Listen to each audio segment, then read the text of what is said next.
las corporaciones transnacionales en el marco de la crisis epidemiológica del capitalismo del siglo XXI, a cargo del doctor Luis Arizmendi.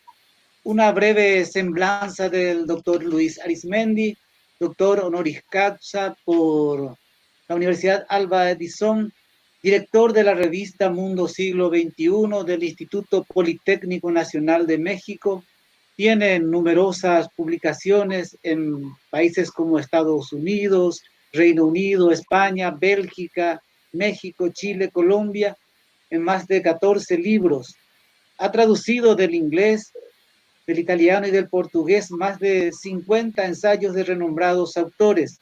Es docente e investigador del Instituto Politécnico Nacional y también, así como quien ya nos antecedió, ha impartido más de 70 conferencias en congresos internacionales en diferentes países de América Latina, Asia y Europa. Le damos a usted la cordial bienvenida, doctor Luis Arizmendi. Pues por principio, todo un gusto estar con ustedes esta tarde. Agradezco la invitación al rector de la Universidad Nacional de Itapúa, el ingeniero Ricardo González, al doctor Hermenegildo Jojene, el decano, querido amigo de por allá. Todo un gusto avanzar en el tejido de relaciones internacionales entre México y este país hermano Paraguay. Más a juego de una temática tan relevante como es esta, la crisis epidemiológica en la que estamos insertos en el... Quisiera comenzar por dar cuenta de lo que me parece resulta decisivo para poder descifrar la complejidad del tiempo de transición en el que estamos insertos. Y es que para poder dar cuenta de lo que está en juego con esta crisis, considero que es sumamente importante poner énfasis en lo que no es la crisis epidemiológica en la que estamos insertos. Esta crisis epidemiológica no es una crisis detonada por el uso de una bioarma, de una bioweapon. Por supuesto que hay laboratorios para producción de virus como armas en Estados Unidos, en China, en Rusia, sí hay. Por supuesto que podría ser posible, pero es clarísimo que esta no fue una crisis epidemiológica detonada por una bioweapon. En un inicio, la hipótesis al respecto se suscitó, dado que el impacto era fuerte sobre China y sobre Irán, de tal manera que hubo quien propuso que podía ser el capitalismo del Pentágono quien lo estuviera haciendo. Pero ahora que es tan implacable el impacto de la crisis por COVID-19 en Estados Unidos, tanto en términos de contagios como de fallecimientos, es evidente que no tienen vacuna. Así que no fue una bioweapon. No existen bioarmas sin las vacunas correspondientes. La formulación de Trump ahora de que China produjo el coronavirus en un laboratorio en Wuhan, peor aún, cuando le sube al tono y formula que sería una bioweapon intencionalmente liberada, constituye un recurso del discurso político de él, no solo para intentar desviar la atención respecto de su altísima responsabilidad en la amplificación de los impactos de la crisis por COVID-19 en Estados Unidos. Los biólogos que más críticamente se han manejado en Estados Unidos insisten que el 90% de los fallecimientos hubieran sido perfectamente prevenidos y no hubieran acontecido si Estados Unidos hubiera tomado las medidas correspondientes desde el inicio, hubiera asumido la política de la OMS. Así que Trump tiene un interés claro en desviar la mirada hacia China para que no se reconozca su gravísima responsabilidad en el impacto que ha tenido la crisis por COVID-19 en ese país. Pero no solo, sino que pues ahora es muy claro que Estados Unidos va a salir más lastimado que China por el impacto de la crisis por COVID-19.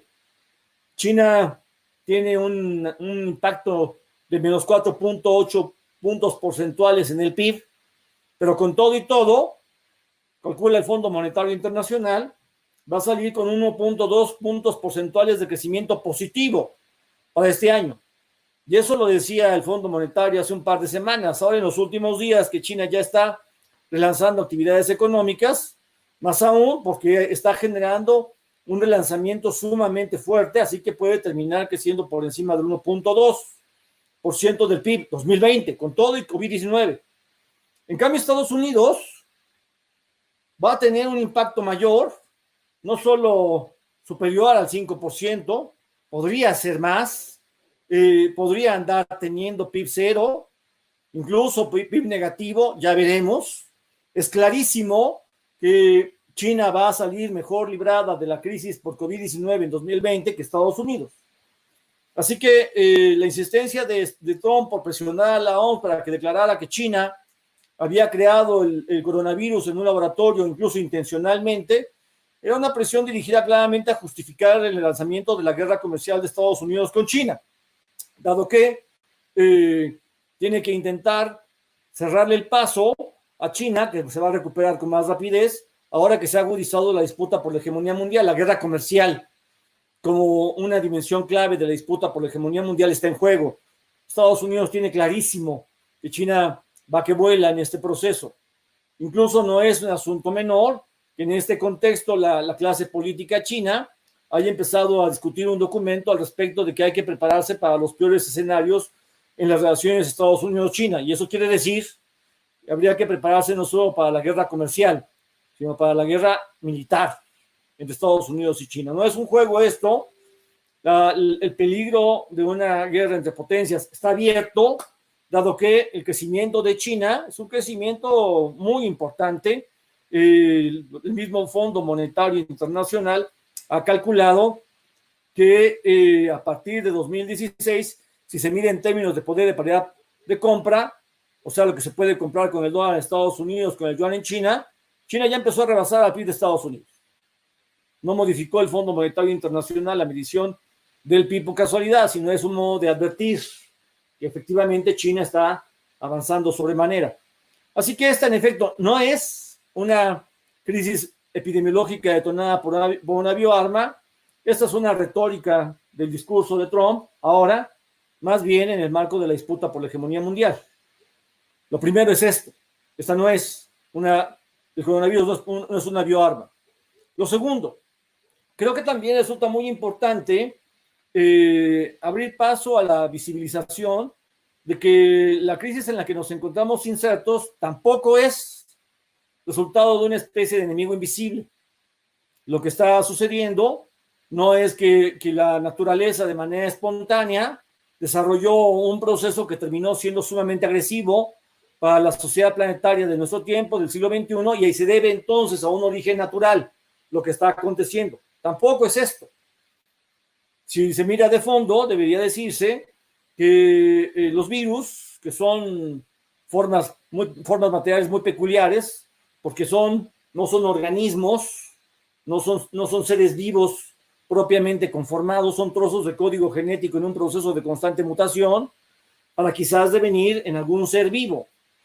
Este proceso, que es en sí mismo maravilloso en historia de la evolución, la mutación viral para intentar devenir en un ser vivo, ha sido convertido en un peligro de alcances planetarios como nunca en la historia de la modernidad en nuestro tiempo.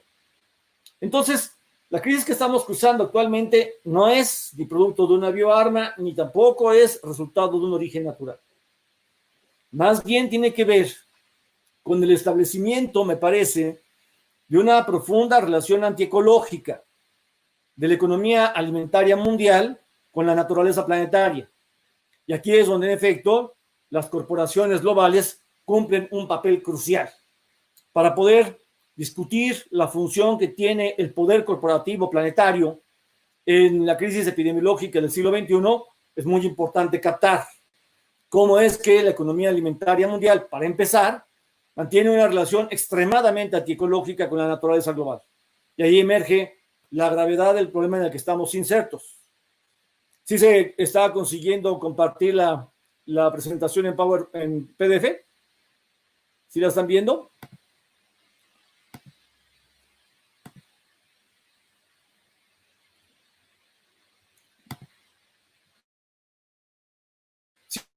Una mirada panorámica a la composición de las dimensiones de la crisis global del siglo XXI, deberíamos decir que son fundamentalmente 5 dimensiones las que están en juego. Una primera dimensión tiene que ver,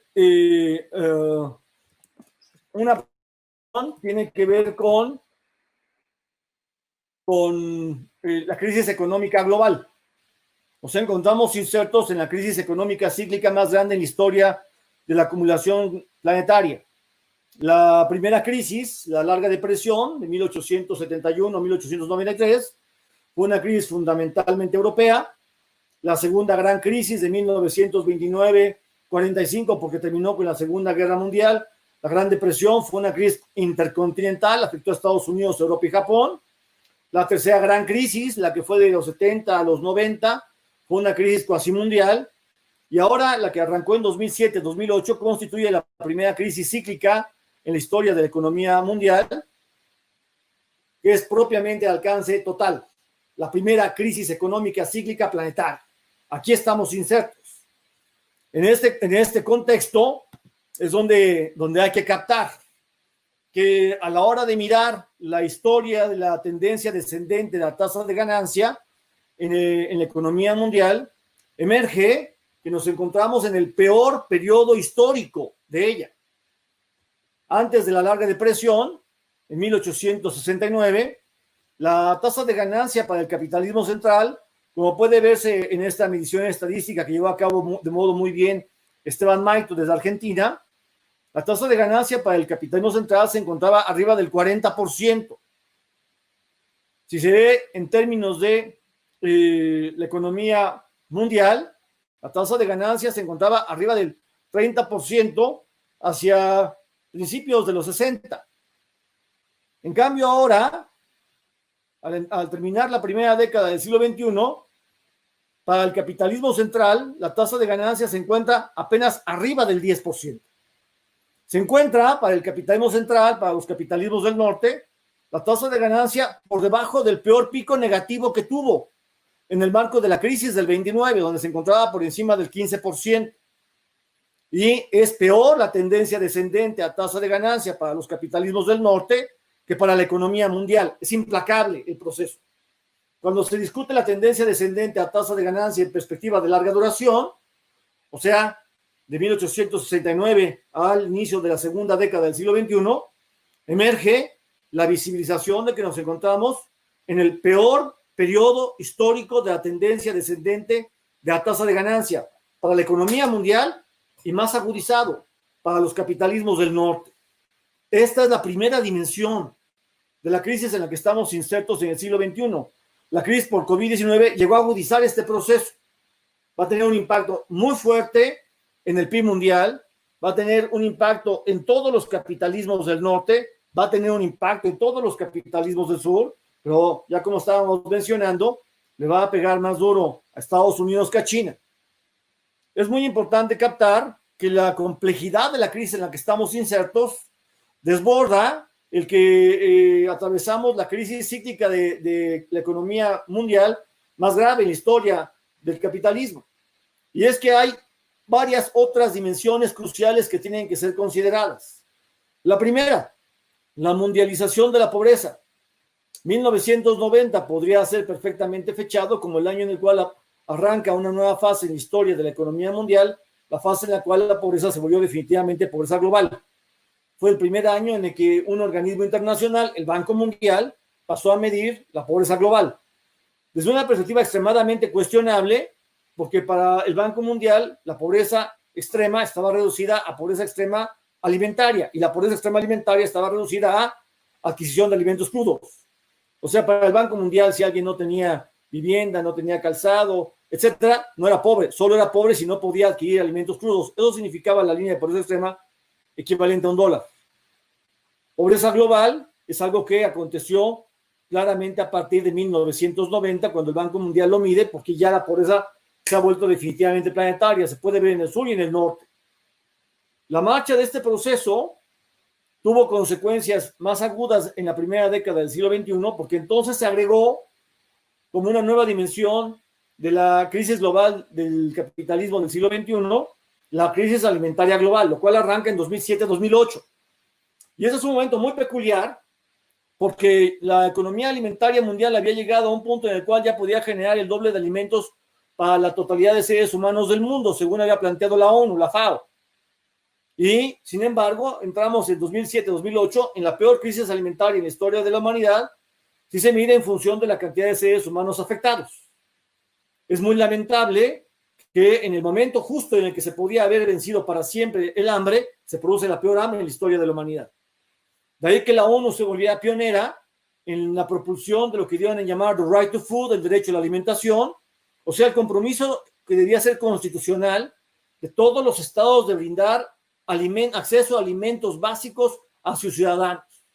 Si el siglo XXI cuenta con el poder económico para darle de comer a todos los seres humanos, los estados deberían garantizar el acceso gratuito a alimentos básicos a todos sus ciudadanos. Ese fue el planteamiento de la ONU en la primera década del siglo XXI, buscando generar una política de contrapeso ante la crisis alimentaria global. Pero además habría que decir, ya veníamos arrastrando desde los 70, lo midió la Escuela del Crecimiento Cero cuando elaboró su informe sobre los límites del crecimiento, la explosión de la crisis ambiental mundializada, la tendencia del sobrecalentamiento planetario. Ahora ya es clarísimo que el tope en 2 grados centígrados no se va a cumplir para 2100, que hemos entrado en una dinámica extremadamente riesgosa de desestabilización de todos los procesos con los cuales el planeta azul se encarga de reequilibrarse a sí mismo. Se está desestabilizando los vertederos oceánicos de carbono, los vertederos terrestres de carbono, porque se está destruyendo el Amazonas, está la tendencia a la liberación de las reservas de metano del permafrost siberiano. La tendencia lleva muy claro a que no se va a cumplir el tope, 2 grados centígrados en aumento de la temperatura mundial. Pero a este primer eje de la crisis ambiental mundializada ahora se agrega otro, un segundo eje que ya estaba en curso desde antes, pero que ahora queda enteramente visibilizado, y es el que tiene que ver precisamente con la crisis epidemiológica global del siglo XXI. Esta constituye, en verdad, una crisis epidemiológica porque la crisis por COVID-19 es una expresión particular de un fenómeno histórico de orden mayor. Si uno lanza una mirada panorámica hacia atrás, puede ver que tuvimos antes el SARS en 2002, la gripe aviar en 2005, la gripe porcina en 2009, que tuvo su epicentro en Veracruz, en las granjas Carroll.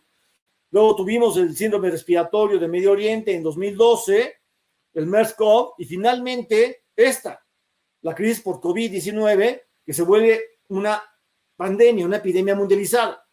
Cada una de estas epidemias fue teniendo crecientemente un alcance mayor, se fue desplegando una ampliación de la geopolítica de las epidemias hasta que llegamos a la epidemia que se mundializó, a una pandemia propiamente dicha, una epidemia como nunca en la historia de la humanidad.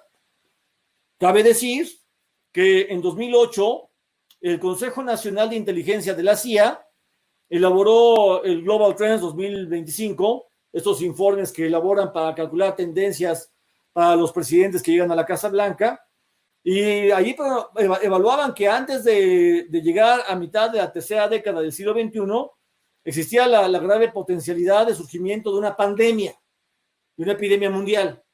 Este informe del Consejo Nacional de Inteligencia de la CIA ya preveía muchas de las características distintivas de la crisis por la que estamos atravesando actualmente, que sería por un síndrome respiratorio, que afectaría, que vendría de uno de los países con una de las poblaciones más grandes del mundo, que se difundiría con una velocidad inédita, en fin, muchas de las características que están definiendo ahora esta crisis por la que atravesamos, ya las preveía este informe en 2008. USAID elaboró a partir de 2009, como respuesta a la gripe aviar de 2005, el programa PREDICT. Y entre 2009 y 2019, 10 años, recolectaron más de 140,000 muestras biológicas de varios animales como reservorios potenciales. Entre ellos 10,000 murciélagos. Ya preveía USAID la potencialidad de una epidemia a partir de los murciélagos.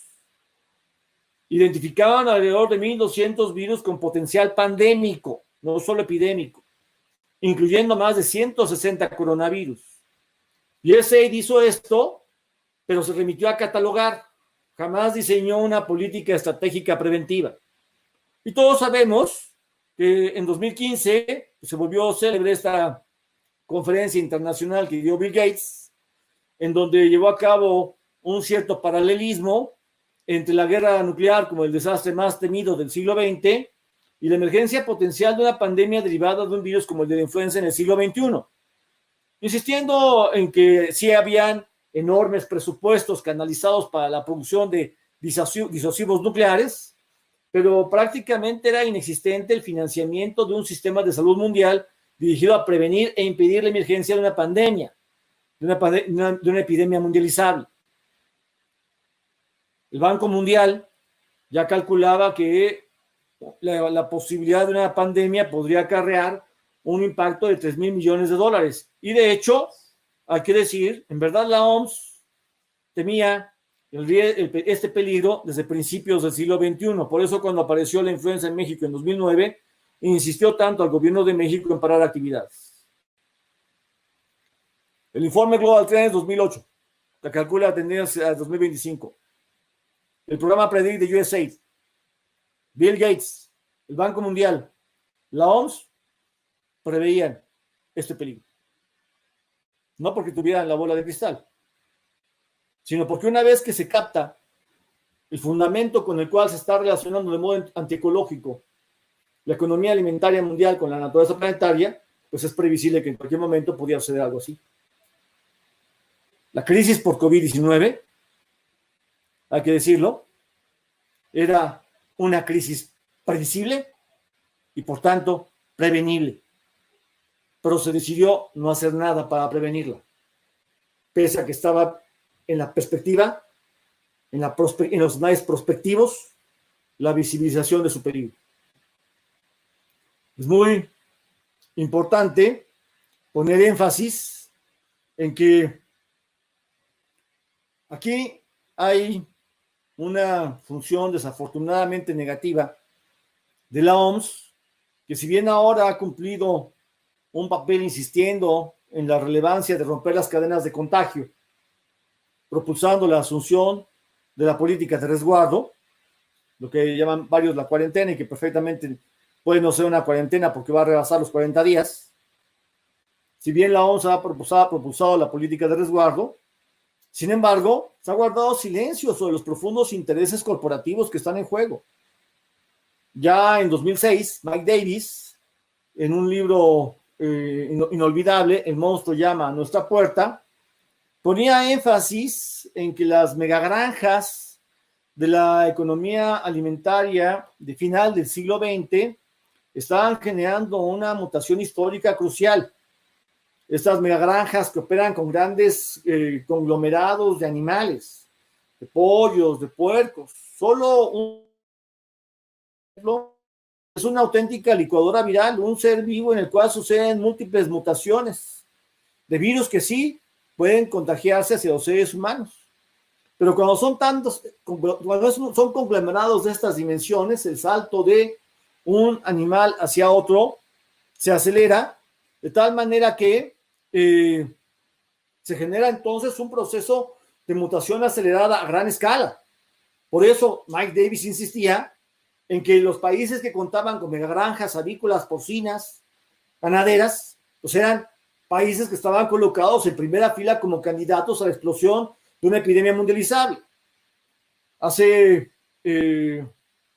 unos años, en 2016, el biólogo crítico Rob Wallace elaboró el libro Big Farms Make Flu, las grandes farmas producen gripa, que también está prologado por Mike Davis, en donde insiste que efectivamente las epidemias que estamos viviendo en el siglo XXI no son de ninguna manera un fenómeno natural, y lo que hace es indagar las trayectorias de los patógenos en función de su surgimiento desde el agribusiness, los circuitos de la economía alimentaria mundial controlado por las corporaciones multinacionales. Es muy importante captar que ya se había establecido una relación antiecológica con este modo en que las corporaciones occidentales, ante todo, de entrada, pasaban a controlar la economía alimentaria global. Y en todo caso, China, desde Wuhan, le imprimió su marca a esta nueva legalidad histórica de la economía alimentaria planetaria, porque lo que hizo fue agregarle la producción y el consumo de comida animal exótica.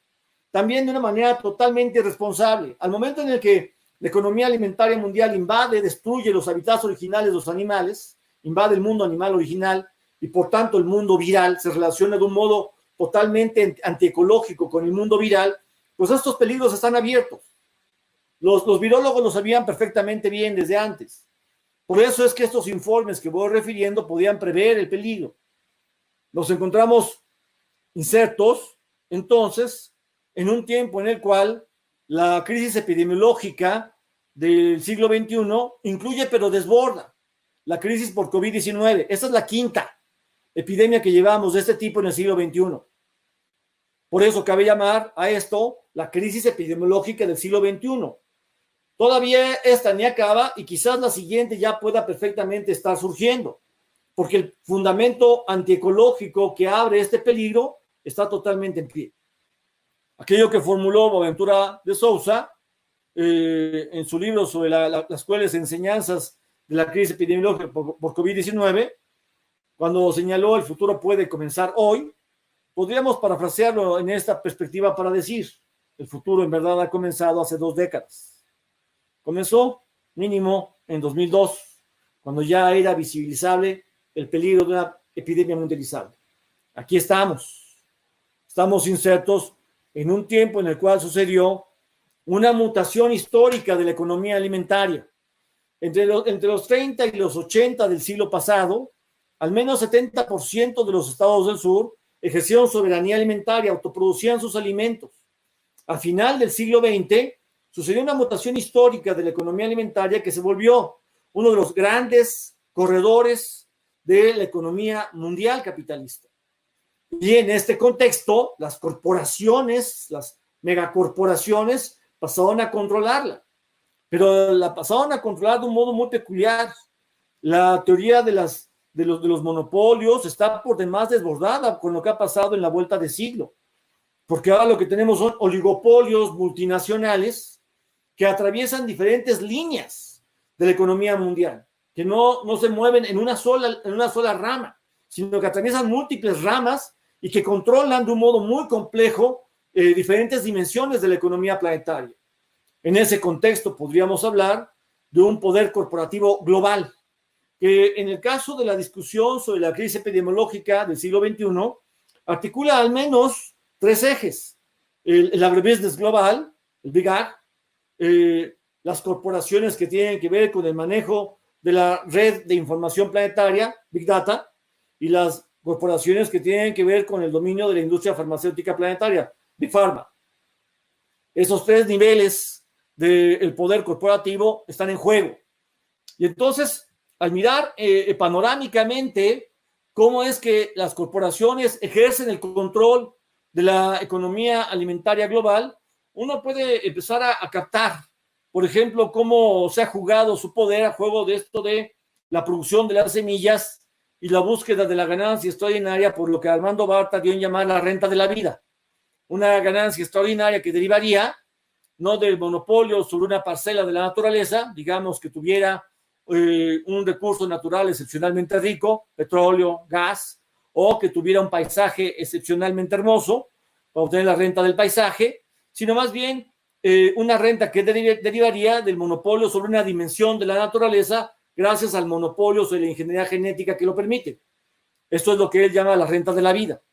Una renta que las corporaciones globales han buscado obtener a juego de la venta de los transgénicos, incluso cuando los campesinos no compran semillas transgénicas, han intentado que se aprueben legislaciones para que tuvieran que rendir este pago en la medida en que encontraran en sus parcelas semillas transgénicas. Lo que sucede es que las semillas son llevadas por el viento mucho más allá de donde alguien llega a comprar para utilizarlas y sembrarlas. El funcionamiento del agribusiness con las grandes corporaciones globales nos permite reconocer cómo es que para 2018 ya 53% del mercado de semillas, del mercado mundial de semillas, era controlado por cuatro corporaciones. Bayer, que incluyó su compra de Monsanto, una fusión, una mega fusión, con la que Bayer pensó en avanzar sobremanera, pero como Monsanto ya había entrado en serios problemas por el uso de elementos cancerígenos, el Roundup, que le ha generado un muy fuerte conflicto internacional porque está recibiendo importantes demandas, y esto ha generado un efecto dominó que puede terminar generando que Bayer tenga que deshacerse de Monsanto. En este contexto, de todas maneras, no es irrelevante que la compañía que está más colocada a la cabeza del poder corporativo en la venta de semillas es Bayer. Además de ella está Corteva, está ChemChina, está Vilmorin. Entre las cuatro controlan más del 50% del mercado mundial de semillas. Y luego tenemos corporaciones de Alemania, Dinamarca, también controlando otro porcentaje, lo que eleva entre las 6, el dominio de prácticamente el 58% del mercado de semillas. Es impresionante. Unas cuantas empresas controlan casi todo el mercado mundial de semillas. Y esto es algo a lo cual hay que agregar el poder corporativo en las empresas ganaderas. La concentración del mercado en la industria de la genética animal es mayor en el caso de las aves de corral, y luego va seguido por los cerdos y el ganado vacuno. Aquí vale la pena decir que la introducción de la genética ganadera industrial está provocando la extinción de las razas animales originales. Hay un impacto muy andado de la ingeniería genética en la economía alimentaria mundial que opera para la producción de comida animal. Las aves de corral son, de hecho, la principal fuente mundial de proteína animal en el mundo, y se espera que para la próxima década controlen prácticamente ya el 50% del consumo de comida animal en el planeta. Aquí puede verse que unas cuantas compañías controlan pues, prácticamente todo el mercado avícola. IW Group y Tyson Foods suministran más del 91% del ganado reproductor comercial para pollos de engorda, o sea, pollos criados para hacer carne. IW Group y Hendrix controlan la genética de gallinas ponedoras, o sea, para producir huevos. IW Group y Greg Hendrix suministran prácticamente toda la genética comercial del pavo en todo el mundo. Hasta arriba están estas dos, Tyson y WH Group, pero también hay que ver que además de Estados Unidos, Hong Kong, China, está Tailandia, Alemania, Reino Unido, Francia, Países Bajos. China se viene abriendo paso de modo importante, posicionando sus oligopolios, sus grandes poderes corporativos globales en la economía alimentaria global. Apuesta también a este gran corredor de la economía alimentaria planetaria. Es muy importante ver que además de las semillas, además de lo que sucede con la producción de comida animal, por supuesto, las corporaciones globales cumplen un papel de primer orden en lo que concierne a la producción de alimentos y bebidas.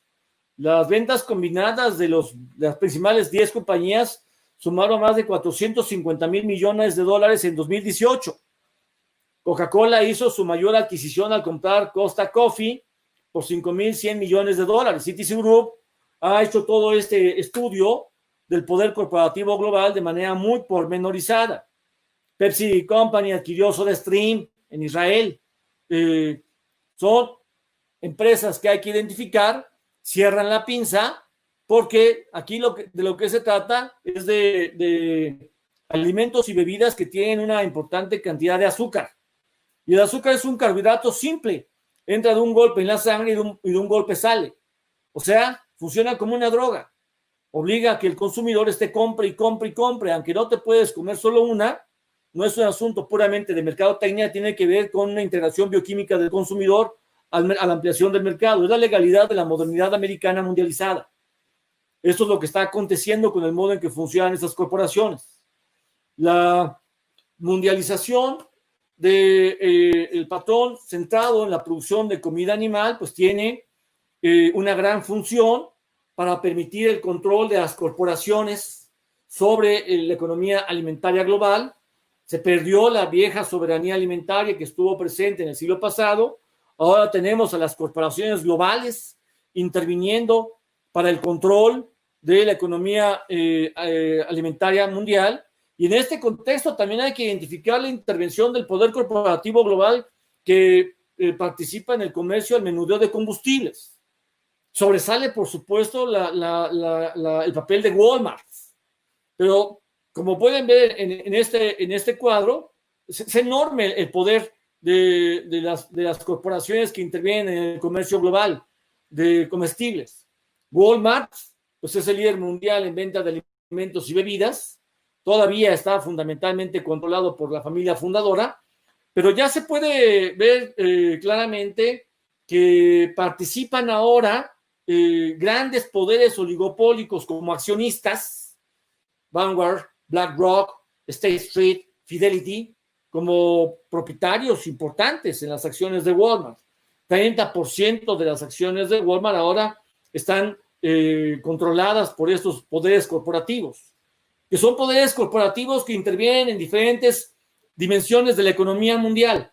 Esto que ahora llamamos la firma de gestión de activos puede identificar a estos 5 grandes poderes: BlackRock, Vanguard Group, State Street Corporation, Fidelity, Capital Group. Estos 5 poderes que intervienen en múltiples ramas, y luego es difícil seguir con precisión la magnitud de sus inversiones en cada una de ellas, porque no hay una contabilidad que permita registrar con toda precisión el alcance de sus participaciones.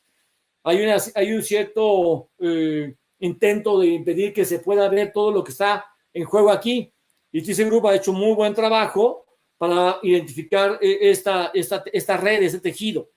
Nos encontramos en un tiempo entonces en el cual ha sucedido una doble mutación histórica radical en la economía alimentaria mundial.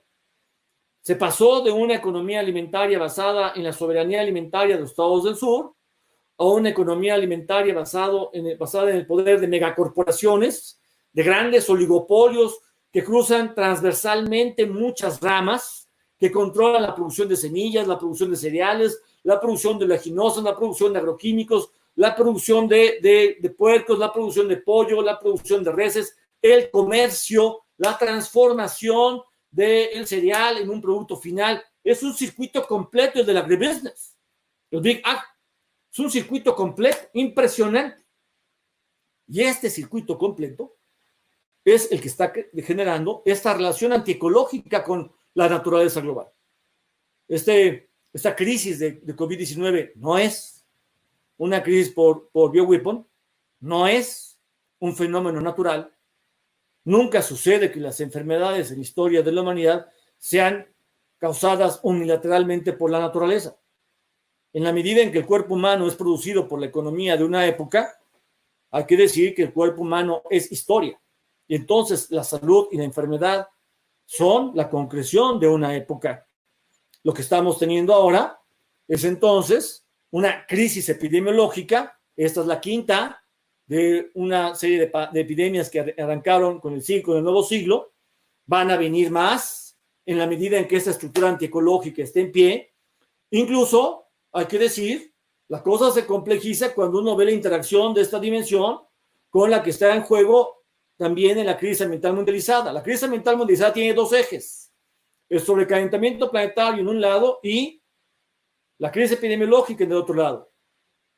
Ya la elaboración prospectiva del panel intergubernamental de la ONU en torno al cambio climático calcula que para 2030 tendremos un corrimiento de las temperaturas tropicales hacia 140, 240 kilómetros hacia arriba, de tal manera que epidemias que eran antes muy propias de zonas tropicales podremos empezar a tenerlas después también en Europa. Tenemos un escenario entonces en el cual se cruzan los fundamentos de la crisis epidemiológica que vienen propiamente de la crisis alimentaria mundial con los fundamentos de la expansión de las epidemias que vienen del sobrecalentamiento planetario, el cólera, el dengue, el paludismo, la hepatitis, van a empezar a impactar en Europa. Estamos en un tiempo entonces que cabe llamar en rigor, sí, el de la crisis global del siglo XXI, una crisis que se ha vuelto una era, una crisis epocal. En la plataforma de esta crisis está la crisis de la tendencia descendente a tasa de ganancia en la economía mundial en su peor periodo histórico, y se agrega a esa dimensión estas otras, en el caso de la crisis ambiental mundializada, ella compuesta por dos ejes: el sobrecalentamiento planetario en un lado, la crisis epidemiológica en el otro lado, de tal modo que juntas incluso se retroalimentan, y la misma crisis por sobrecalentamiento planetario agudiza la crisis epidemiológica. Extremadamente complejo. A la vez hay que decir que el fundamento de la crisis epidemiológica contribuye al sobrecalentamiento planetario. Los cálculos del panel intergubernamental de la ONU sobre el cambio climático son que más o menos 30% o incluso más de los gases invernaderos actualmente son producidos por la producción de comida animal, por estos circuitos de la economía alimentaria corporativa global.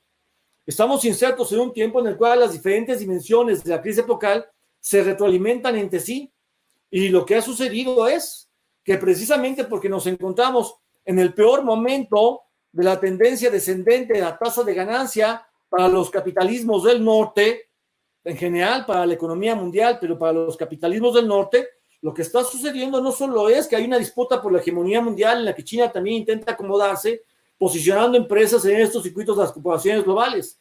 Lo que está sucediendo es que justo se volvió el desarrollo de grandes corporaciones multinacionales una forma con la cual el capitalismo de la vuelta de siglo intenta contrarrestar esto, que se encuentra atravesando por el peor momento en la historia de la tendencia descendente de la tasa de ganancia. Es muy, muy fuerte el impacto de este proceso. El control de las corporaciones o de la economía mundial está generando una fuerte polarización en la distribución de la riqueza. Esta gráfica de Oxfam permite reconocer que nos encontramos en un momento en que el 1% más rico de la población global controla prácticamente el 50% del PIB, y el resto, el 99%, se distribuye el 50% restante. La polarización es impresionante. La formulación de Thomas Piketty al respecto de que se había cerrado en el curso del siglo XX la brecha de la desigualdad mundial y se volvió a abrir en la vuelta del siglo XXI, es muy interesante porque él llevó a cabo el primer estudio multisecular de que abarca varios siglos, al menos del siglo XIX para acá, para dar cuenta de la historia de la desigualdad. Esto fue a nivel mundial, eso fue muy importante en el trabajo de Piketty. Sin embargo, Piketty hizo esto asumiendo que significaba que no existía tendencia descendente de la tasa de ganancia. El gran problema es que la definición de capitalismo de Piketty es como capitalismo patrimonial, incluye como si fuera capital la propiedad de la vivienda, y en la medida en que los estados del norte hay un porcentaje importante de ciudadanos que tiene vivienda, esto genera un contrapeso ante la tendencia descendente a tasa de ganancia. Michael Roberts desde Reino Unido hizo los cálculos y se sustrae de la misma información de Piketty la vivienda, que no es capital porque es valor de uso para autoconsumo, solo puede ser capital si se renta. Si se sustraen los datos de la vivienda que es propiedad de quien la habita, de la evaluación de la economía mundial, la misma información de Piketty termina llevando a una gráfica como la de Stephen Maito. La tendencia descendente a tasa de ganancias sobre los capitales del norte es implacable. Nos encontramos en un tiempo en el cual el poder corporativo está generando una relación antiecológica muy fuerte con la naturaleza, que está fundando la crisis epidemiológica del capitalismo del siglo XXI. Es crucial discutir las políticas públicas de los estados, las políticas de salud, las políticas económicas, las políticas sociales. Es crucial discutir las diferentes formas de respuesta que están dando los estados ante la actual crisis por COVID-19, pero es fundamental discutir la política alimentaria de la economía mundial. No solo la política de salud, no solo la política económica, no solo la política social, la política alimentaria es un desafío de primer orden del siglo XXI. La política ecológica. Estas dos tienen que ser discutidas para poder intentar ofrecer una alternativa al porvenir, porque nos encontramos insertos en un tiempo de peligro. La evaluación que hace la red de la huella ecológica global ha venido mostrando cómo desde los 70, pues cada vez se achica más el tiempo, ¿no? Si se calcula por año cuánto de los recursos que podrían renovarse se absorben por consumo en la economía mundial, pues vean ustedes, cada vez estamos peor, cada vez estamos peor. Nos encontramos en un momento en el que ya para agosto se acaba lo que el planeta puede reponer en el año. A partir de 2019, en el 75 nos encontrábamos todavía en diciembre, y ahora nos encontramos en que en agosto ya se acabó los recursos renovables que podríamos, que la comparación entre recursos renovables y consumo mundial.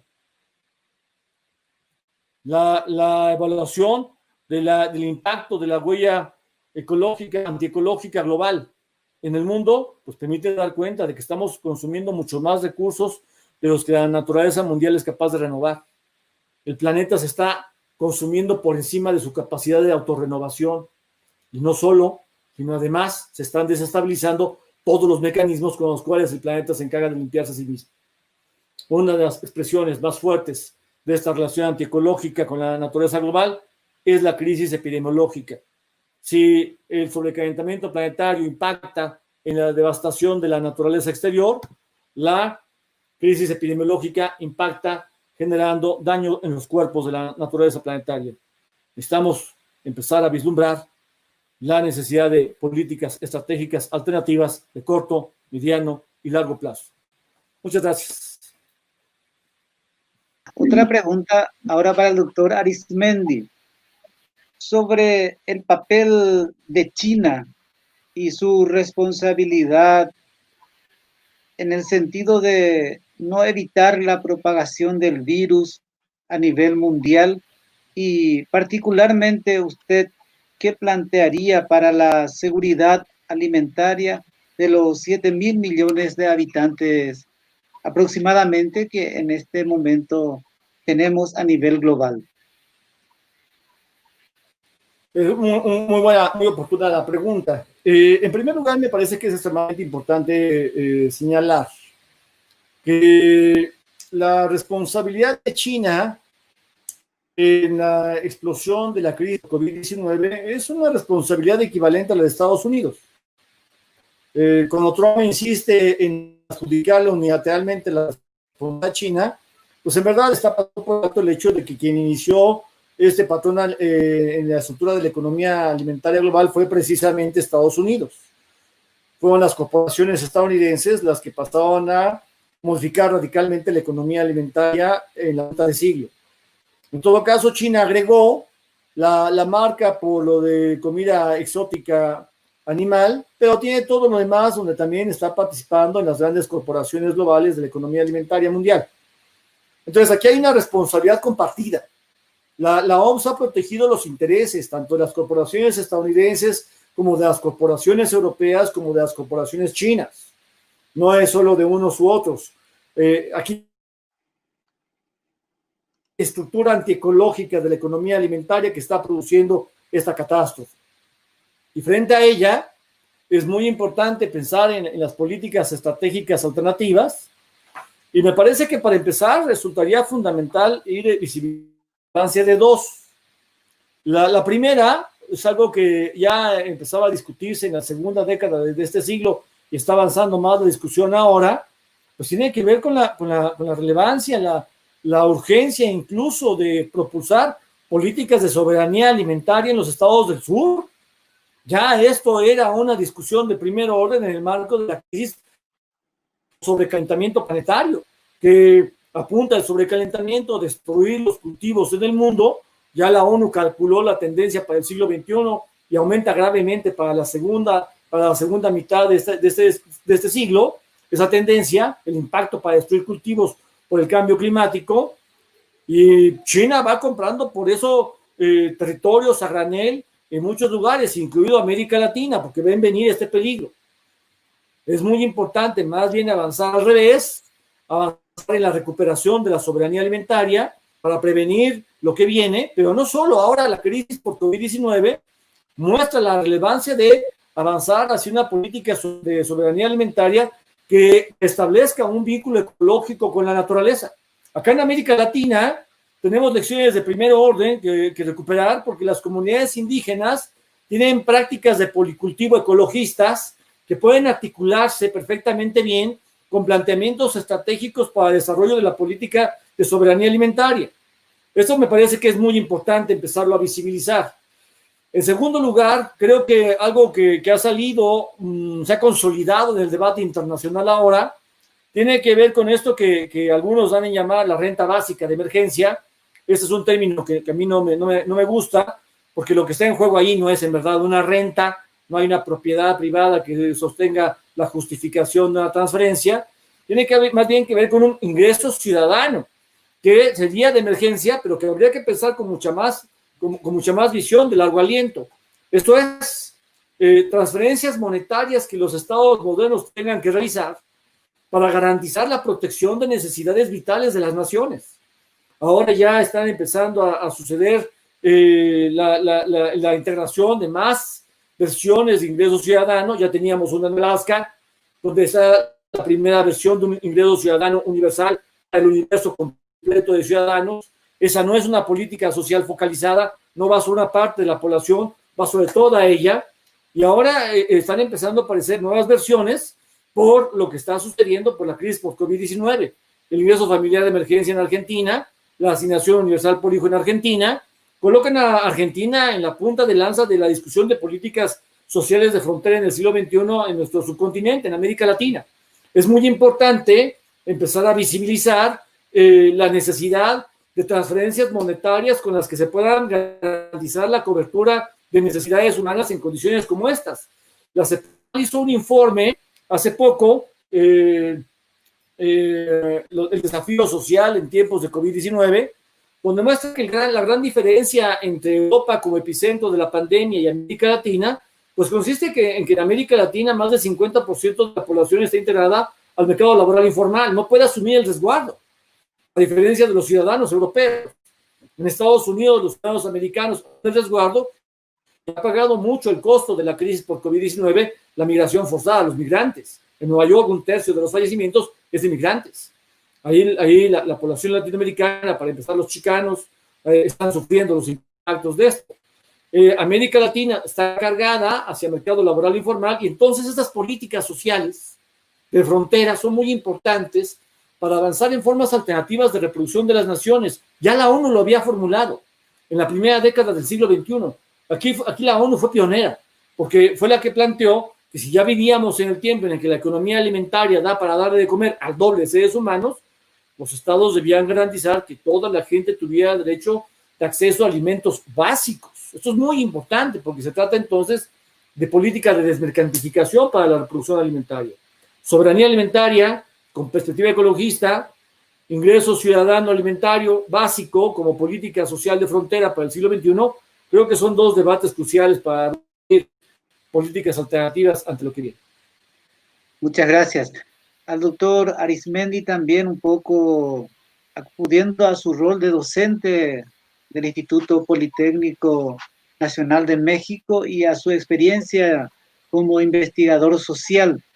¿Cuál sería el rol de la universidad en esta crisis de la pandemia, atendiendo todos estos aspectos que se han desarrollado, atendiendo los desafíos que vienen desde la inteligencia artificial, de los diferentes sistemas y tecnologías de la información y la comunicación, atendiendo lo que hace Big Data, en fin? ¿Qué rol debe en ese sentido la educación asumir, y especialmente las universidades públicas?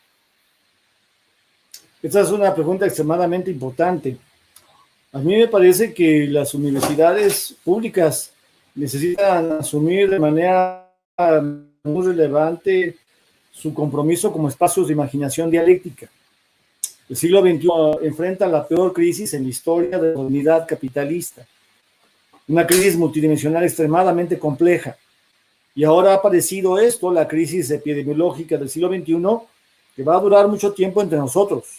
Si bien va, habrá vacuna para mediados de 2021, si es que esta consigue abarcar buena parte de las mutaciones que tenga el coronavirus, pero de todas maneras el riesgo está totalmente abierto por la relación antiecológica que está constituida entre la economía alimentaria mundial y la naturaleza. Es muy importante que las universidades empiecen a discutir de manera crítica, con perspectiva de pensamiento de frontera, de pensamiento complejo y pensamiento de frontera, lo que está en juego, esta conexión entre el agribusiness y el big data, es una conexión extremadamente importante. Está en juego ahora la conformación de un nuevo tipo de agribusiness vinculado a la big data, que no todo tiene que ver con esto de drones, internet, satélites, para poder reconocer los cambios en el suelo, las enfermedades en los animales, e incluso fotografía de los rostros de las reses o de los puercos para poder actuar rápido. Todo eso está ahí, pero no solo, sino está también esto de ahora la edición genética, que tiene que ver con estar modificando genéticamente a los animales. Ya no con códigos genéticos ajenos, ahora con modificaciones genéticas en función de sus propios códigos genéticos, intentando como salvarse de las prohibiciones internacionales para estos manejos de la ingeniería genética. Y están, por ejemplo, en esto de la agribusiness digital, es esta conexión entre el Big Ag y el Big Data, pero no solo, sino que pues, ahora se trata ya de una trayectoria, por ejemplo, como para empezar a producir animales genéticamente modificados capaces de resistir el sobrecalentamiento planetario, válgame Dios, ya estamos hablando de eso. Y al mismo tiempo está, por otro lado, la ingeniería genética jugándole a los simulacros de la ecología, y entonces modificaciones genéticas en el mundo vegetal para empezar a crear ahora alimentos que aparecen como falsos reemplazos de la carne, hamburguesas que no tienen carne, pero que están derivados de una soya genéticamente modificada. Estos trucos en los que se da gato por liebre por un lado y por el otro, son los que están abriendo la canalización inadecuada, antiecológica, el aferramiento a patrones antiecológicos. En las trayectorias de la técnica planetaria, las universidades necesitan ser, en primer lugar, espacios de imaginación dialéctica donde se debata científicamente de modo con toda fuerza la relevancia de restablecer los vínculos ecológicos con la naturaleza. Es lo primero, me parece. Lo segundo es que hace falta que sean espacios muy comprometidos con la defensa de la vida de las naciones. Sí se pueden establecer articulaciones entre la política vital de las naciones, la seguridad humana de las naciones, la seguridad vital de las naciones y el crecimiento económico. Sí se pueden establecer articulaciones de este tipo. Hay que empezarlas a inventar, hay que empezarlas a imaginar. Hace rato hablaba ya de la articulación de una política de ingreso ciudadano del siglo XXI con soberanía alimentaria, vinculando soberanía alimentaria con patrones ecológicos que hereden lecciones del mundo indígena. Esto hay que empezarlo a propulsar, debates de política social de frontera. Las universidades necesitan propulsar el debate científico de frontera y el debate de políticas sociales de frontera. Y sí, pues en efecto, nos encontramos en una situación en la que las clases online pues van a aparecer como una necesidad ineludible del siglo XXI. Porque pues esto no va a ser un rato. Esto no va a ser un dato, esto no va a ser un mes, esto no va a ser 2 meses, esto va para largo y hay que empezar a generar ensayos, hay que ir más bien a buscar resolver los fundamentos de la crisis epidemiológica, pero por lo pronto sí hay que generar una política de salud consistente. Ahora ya está claro, por ejemplo, que el COVID-19 no es una enfermedad que solo ataque los pulmones, ahora está claro que es una enfermedad multisistémica, que parece que afecta fundamentalmente la oxigenación de la sangre, y esto permite dejar el puente de explicación en el impacto en los adultos mayores y en los niños, porque pegan los pulmones por falta de oxigenación, y además ahí se reproduce ampliadamente el coronavirus, pero además en los niños está generando esto de la enfermedad de Kawasaki y la inflamación de las venas. Ahora en América Latina ya está claro que sí pega entre 20 y a la gente entre 20 y 40 años, no nada más le pega a los adultos mayores. Entonces, necesitamos generar una articulación entre todas las políticas públicas, la política educativa, la política de salud, la política alimentaria, la política ecológica, con perspectiva de creación de un nuevo siglo XXI que reequilibre la relación con la naturaleza y que permita que las universidades sean espacios de imaginación dialéctica. Doctor Luis Arizmendi, una reflexión, un pensamiento final. El siglo XXI es el siglo que atraviesa la peor crisis en la historia de la modernidad capitalista. La crisis actual es una crisis que desborda la crisis de sobreacumulación, la crisis cíclica, es una crisis epocal. La crisis ambiental mundializada llegó para mostrarlo desde los 70, el sobrecalentamiento planetario ya era un eje de la crisis ambiental mundializada que pone en peligro la naturaleza global, y ahora se ha agregado como segundo eje de la crisis ambiental mundializada la crisis epidemiológica. Una pone en peligro la naturaleza exterior y desde ahí los seres humanos, la otra pone en peligro la naturaleza interior, los cuerpos de la sociedad planetaria. El siglo XXI está obligado a aprender de los errores de una trayectoria de la técnica planetaria que se aferra a ser una trayectoria antiecológica. América Latina tiene lecciones muy importantes para sí misma que recuperar y para el mundo que heredar. Por todo lo que tenemos aquí de la riqueza ecologista desarrollada por las civilizaciones de los pueblos originarios. La modernidad alternativa se puede edificar en una conexión entre estos mundos y conectarlos va a ser fundamental para intentar crear una alternativa al porvenir. El futuro comenzó hace 2 décadas en términos negativos, pero un nuevo futuro podría comenzar si la imaginación dialéctica permite abrir caminos alternativos al porvenir. Agradezco mucho la invitación a la Universidad Nacional de Itapúa. Muchísimas gracias, doctor Arizmendi, ingeniero Hildegardo González. Así, de esta manera, estamos cerrando este seminario internacional propiciado desde la Facultad de Ciencias y Tecnología, en forma conjunta con el rectorado del Departamento de Relaciones Internacionales de la Universidad Nacional de Itapúa y bajo los auspicios del grupo AUGM. Ha sido un placer compartir con la audiencia y será hasta pronto para otro encuentro similar y que nos sirva para seguir uniendo esfuerzos en búsqueda de una mejor calidad de vida de toda la humanidad. Muchas gracias a todos y será hasta pronto.